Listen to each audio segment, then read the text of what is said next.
Mutual fund investments are subject to market risks. Read all scheme related documents carefully.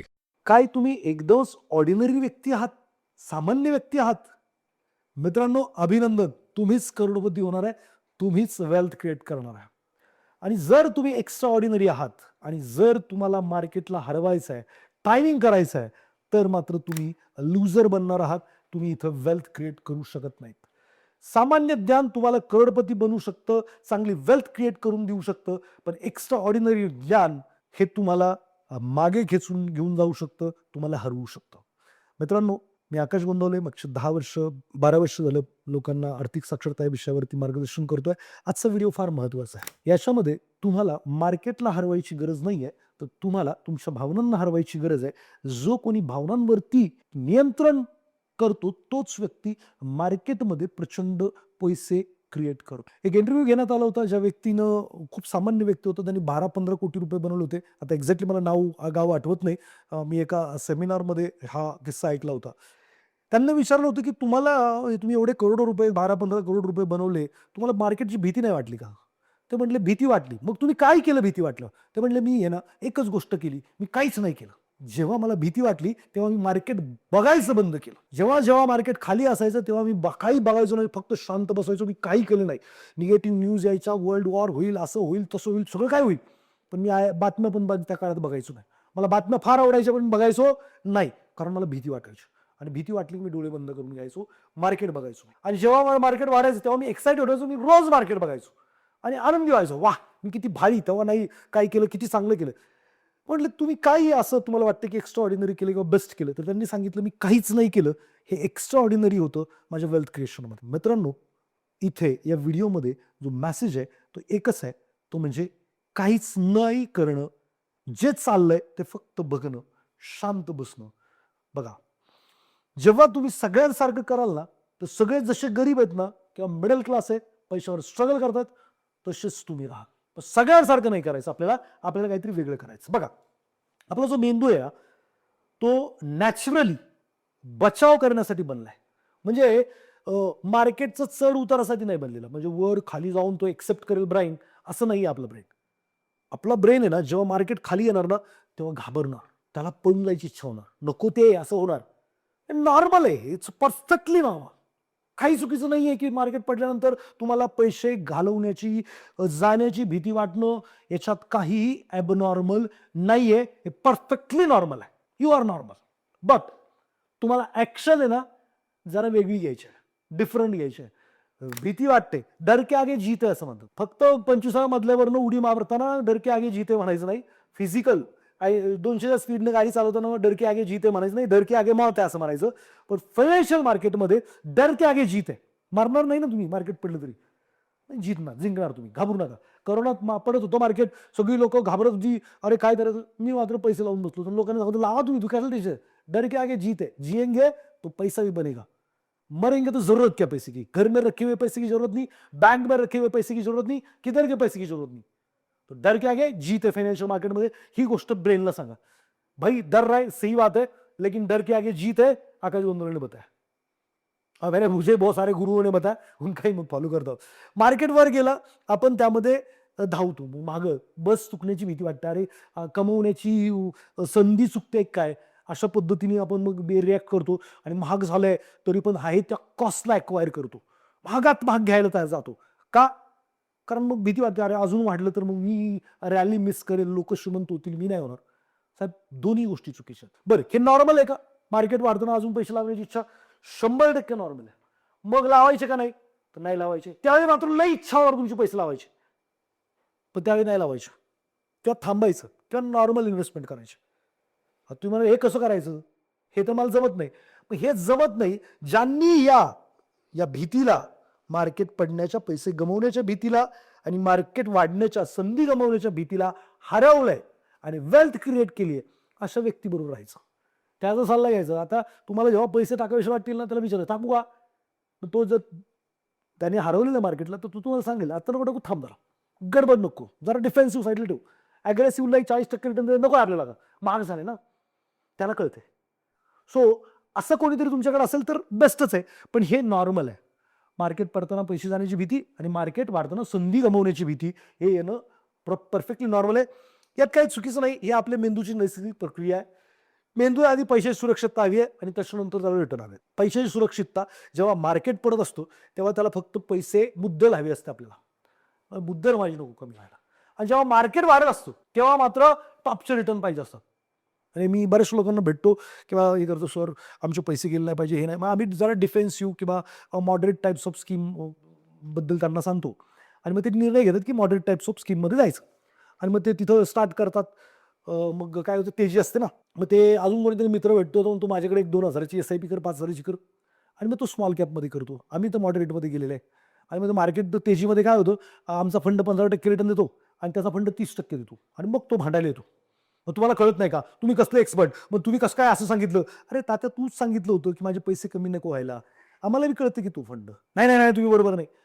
बघा, तुमचा brain rational त्यावेळी विचारच करत नाही की यार मीच म्हणलो होतो की माझी प्रिन्सिपल खाली नको जायला, मला जास्त बोलटिटी नको आहे, हे पण आठवायला तयार होत नाही. मग तुम्हाला मी काय विचारू, मग तुमच्या कसं जे जे तुम्ही सांगितलं सगळं त्यावेळेला त्याला ते बरोबर वाटत असतं. मग ज्यावेळी मार्केट पडतं ना त्यावेळी पण त्याची तीच प्रतिक्रिया असते की तुम्हाला एवढं कळतं, आम्हाला कळतं म्हणण्यापेक्षा तुम्ही तुमच्या ब्रेनवरती थोडासा विचार करावा.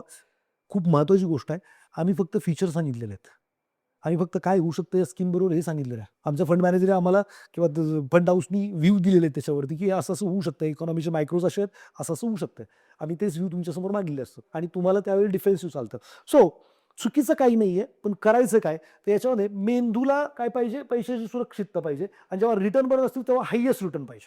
जेव्हा पडेल तेव्हा पडायला नाही पाहिजे आणि वाढेल तेव्हा सगळ्यात जास्त वाढायला पाहिजे. ही तुमची अपेक्षा असते, पण हे होणार नाहीये. इथं तुम्हाला बॅलन्स साधायला लागेल आणि हा बॅलन्स करा. म्हणून तुम्ही परफेक्ट गुंतवणूक होण्याचा प्रयत्न करू नका. परफेक्ट होणारच नाही, कोणीच नाही होणार की तुम्ही जेव्हा मार्केट वाढणार तेव्हा बेस्ट स्कीममध्ये असणार आणि मार्केट पडणार तेव्हा फार वेस्टमध्ये. अजिबात नाही. बॅलन्स करायचं, मिडलला राहायचं. मिडलला राहणंच विनिंगची सगळ्यात बेस्ट प्रॉबिलिटी आहे. त्याऐवजी तुम्ही अशी सिस्टम तयार करा तिला हवी जी तुम्हाला मार्केटच्या भावनांपासून वाचेल. आता मार्केटच्या भावनांपासून वाचायचं, तेजी मंदी काय पण येऊ द्या. हे बघा, मंदी आली कोरोनाच्या काळात, ढाप करणं मार्केट 30-40% पडलं. किती दिवसावरती आलं? 7-8 महिन्यात. 2008ला मार्केटवर ढाप करणं खाली पडलं. किती महिन्यात पहिलं पीक पैसे आलं? 17-18 महिन्यात पीक पैसे आलं. अर्थात तोडायला त्याला बरेच दिवस लागले, पीक पण तिथपर्यंत आलं. म्हणजे किती जरी पडलं त्या काळात तुम्हाला भीती वाटते तर रुपी कॉस्ट ॲव्हरेजिंग तुम्ही करणं गरजेचं आहे. मग याच्यासाठी सिस्टम बनवायची असेल तर नियमित SIP, कारण खाली गेलं तर जास्त युनिट येतील आणि जास्त युनिट आलं की जेव्हा मार्केटवरती जाईल तेव्हा जास्त परतावा तुम्हाला मिळेल. जास्त व्होलेटाईल तुम्हाला परतावा दिसणार नाहीये. योग्य ॲसेट क्लास निवडणं म्हणजे बाबा मला आहे ना बॅलन्समध्ये राहायचं आहे. मग काही गोष्टी तुमच्या डिफेन्सिव्ह स्कीमला पैसे पाहिजेत, काही पैसे तुमच्या मॉडरेटला पाहिजे, काही पैसे तुमच्या ॲग्रेसिव्हला पाहिजे. According to your goals, according to time duration, according to risk taking ability, financial and mental. मग ते ॲसेट ॲलोकेशन करता आलं पाहिजे. ते केलं तर मग तुम्ही भावनांवरती नियंत्रण ठेवू शकता. गरज पडल्यास रिबॅलन्सिंग करणं पण फार महत्त्वाचं आहे. रिबॅलन्सिंग इज द बेस्ट वे की बाबा मला एवढे पर्सेंटेज इथं ठेवले होते, आता त्याचे वाढले 70% झाले, मला 50च ठेवायचे होते. वरचे 20% काढून दुसऱ्या ॲसेट क्लासमध्ये तुम्ही घेऊ शकता. मार्केटला अनावश्यक आवाज खूप महत्त्वाचा आहे. आत्तापर्यंत ना मी खूप वेळा ऐकलाय. काय ऐकलंय की वर्ल्ड वॉर होणार आहे. मागच्या 20-22 वर्षात हे 20-22 वेळा तर वाटलं पण, मी ऐकलंच नाही, वाटलं पण. आणि एवढ्या रंगून न्यूज सांगितलं जातात की दुनियाच संपणार आहे उद्याच्याला. साहेब, तुम्हाला जर म्युच्युअल फंडमध्ये वेल्थ क्रिएट करायची, तुम्हाला पूर्णपणे या मार्केटमधल्या न्यूज अवॉइड करता आल्या पाहिजे. जेव्हा मार्केट पडत असतो तेव्हा वर्स्ट न्यूज येतात, त्या अवॉइड करता आल्या पाहिजे. जेव्हा मार्केट वाढत असतं असं वाटतं की पार ते छप्पर थोडके रिटर्न देगा, तेव्हा पण त्या निग्लेक्ट करायचं. असं काही होत नाही. तिथून मार्केट खाली येतं आणि जेव्हा सगळ्यात निगेटिव्ह न्यूज असतात तिथून मार्केट वरती जातं. सो खूप महत्त्वाची गोष्ट आहे. जर तुम्हाला वेल्थ क्रिएट करायची आहे तर न्यूज चॅनल, मार्केटच्या न्यूज ऐकायचं बंद करा किंवा बाकीच्या न्यूज पण. न्यूज ह्या तुम्हाला फार डिसअपॉइंटेड करणार आणि तुमच्या आयुष्यात वाट लावणार. मी आज 15 वर्ष झाले TV चॅनलवर त्या न्यूज पाहिलेल्या नाहीत. मी न्यूजपेपर वापरलेलं वाचत नाही. मला जे काही महत्त्वाच्या बातम्या वाटतात ते मी मनी कंट्रोलला वगैरे जाऊन पाहतो आणि त्या तिथं मला भेटतात पण. मला राजनीतीमध्ये काय चाललेलं माहीत नाही, मला कुठेच काय चाललेलं माहीत नसतं. जे माझ्या गरजेचं असतं ते कुठून तरी मला मिळतं. सो प्लीज अशा पद्धतीने तुम्ही एक सिस्टम जनरेट करा, SIP नियमित करा, असेट अलोकेशन करा, गरज पडल्यावर रिबॅलन्सिंग करा आणि मार्केटचा अनावश्यक आवाज ऐकू नका. या गोष्टी मार्केट पडल्यावर भावना नियंत्रित ठेवायला मदत करतील. निगेटिव्ह न्यूजच नाही आला तर भीती वाटायचं कारण नाही. मार्केट थोडंसं नाही बघितलं तर भीती वाटायचं गुंतवणूक हुशार असण्याची गरज नाही आहे. तर गरज आहे ती फक्त एक सिंपल सिस्टम किंवा सवय जी तुम्हाला कायम पाळता आली पाहिजे, कन्सिस्टंट पाळता आली पाहिजे. अशी सवय तुम्ही डेव्हलप करणं गरजेचं आहे आणि तुम्ही इकडे विनर बनू शकता. गुंतवणूक खरा खेळ मार्केटला हरवण्याचा नाही. मार्केटला कोणीच हरवू शकत नाही. मार्केटला कोणीच साईन करू शकत नाही. आज मी म्हणतो 20-22 वर्ष झालं मी मार्केट बघतोय किंवा बरंच काही करतोय. साहेब नाही कळत. टॉप पण नाही कळत, बॉटम पण नाही कळत. हां, कॉस्टली झालंय, महाग झालंय या रेशोजवरनं थोडंसं कळतं आणि खाली आलंय रेशोजवरनं कळतं की हे खाली आहे, मिडला आहे, फेअर व्हॅल्यू आहे, अंडर व्हॅल्यूड आहे, ओव्हर व्हॅल्यूड आहे. असं थोडेसे कन्सेप्ट. पण ओव्हर व्हॅल्यूड झालंय याचा अर्थ ते तिथंच थांबणार आहे असं नाही, तिथून खाली येणार आहे असं नाही. तिथून ते किती पण वरती जाऊ शकतं. मी तर असं पाहिलंय की जेव्हा मार्केट महाग होतं ना असं वाटतं की यार बास आता किती वाढणार? खरी तिथनं सुरुवात होते वाढायला. आणि जेव्हा मार्केट पडतं तेव्हा असं वाटतं की यार बास आता पडायला किती पडणार? तिथून अजून पडतं. खतरनाक विषय हा. सो मार्केटला टाईम करणं शक्य नाही. स्वतःच्या भावनांना हरवणं खूप महत्त्वाचं आहे आणि भावनांना सिस्टमने हरवता येऊ शकतं. कंट्रोल ठेवायला लागेल, सिस्टम फॉलो करायला लागतील. भावना कंट्रोलमध्ये असतील तर की चांगलं रिटर्न आपोआप मिळतात आणि तुमच्या भावना तुम्हाला नियंत्रित करता येत नसतील, तर एका जाणकार हे जाणकाराकडे पुन्हा पुन्हा येतो. कारण गुरुशिवाय विद्या नाही किंवा गुरुशिवाय मुक्ती नाही असं मला बरेच मेंटॉरनी सांगितलंय. मी पण नॅशनल, इंटरनॅशनल ट्रेनिंग केल्यास खूप सारे गुरुज भेटतात. आजही मी महिन्यातनं मला असं म्हणतो, की मी मिनिमम 2 फंड मॅनेजर्सशी बोलतो, की बाबा नक्की काय, कसं, किती, कुठं, कशा पद्धतीने. सो अजून पण शिकत आहे आणि हे शिकत राहणं गरजेचं आहे. आता मला पण भीती वाटतेच, की यार एवढे सगळे इन्व्हेस्टर आहेत, एवढे सगळे लोकं आहेत. अ, आपण ते व्ह्यूज आणून मांडतो आणि मग उद्याच्याला काही झालं तर? मग मी पण माझ्या जे काही मेंटर्स आहेत किंवा जे काही गुरुज आहेत किंवा जे काही एक्सपर्ट्स आहेत मार्केटमधले, त्यांच्याकडे खरोखर सगळं काही सर्टिफिकेशन आहे, सगळी दुनियादारी आहे. अशा लोकांचे व्ह्यूज घ्यायचे मार्केटवर, मायक्रोजबद्दल चर्चा होतात आणि मग कळतं, की नाही यार हे आत्ता थोडंसं आहे अनसर्टन, तात्पुरत्या शॉर्ट टर्मच्या कालखंडासाठी, पण लाँग टर्म याच्यामध्ये खूप चांगली वेल्थ क्रिएट होणार आहे आणि मग तो आधार मिळतो. हा आधार मलाही गरजेचा आहे, एवढा अनुभव असताना पण आणि हा आधार तुम्हाला पण गरजेचा आहे. सो नक्कीच तुम्ही आमचा विचार करू शकता. NISM सर्टिफाईड आहोत आम्ही. SIFचं पण सर्टिफिकेट आहे आमच्याकडे. SIF काय ते इथून पुढच्या व्हिडिओमध्ये कळेलच. दुसरं माझं ARN आहे आमच्या कंपनीचा 25-95-43 म्युच्युअल फंड, हेल्थ इन्शुरन्स आणि टर्म इन्शुरन्स प्लॅनिंगसाठी तुम्ही प्लॅन म्हणण्यापेक्षा जर तुम्हाला योग्य इन्फॉर्मेशन त्याच्याबद्दलची पाहिजे असेल तर खाली DMमध्ये फॉर्म दिलेला आहे, तो भरा. तर अर्थात बरेचसे लोकं म्हणतील, "हे ॲडव्हर्टाइजमेंट करायला येतात का?" नाही, आम्ही तुम्हाला अवेअर करायला येतो. तुम्ही आमच्याकडेच केलं पाहिजे कंपल्सरी नाही आहे. तुम्हाला ही अवेअरनेस मी दिलेली आहे. तुम्ही तुमच्या जर कोणी बेस्ट आहे त्याच्याकडे जाऊन करूच शकता. पण तुमच्याकडे कोणी नाही आहे आणि तुम्हाला एक योग्य, नॉलेजेबल आणि ब जी काही वस्तुस्थिती आहे सांगणारा व्यक्ती पाहिजे, जो तुमच्या पडत्या काळात तुमच्या बाजूला उभा राहील, तुमच्या बरोबर उभा राहील.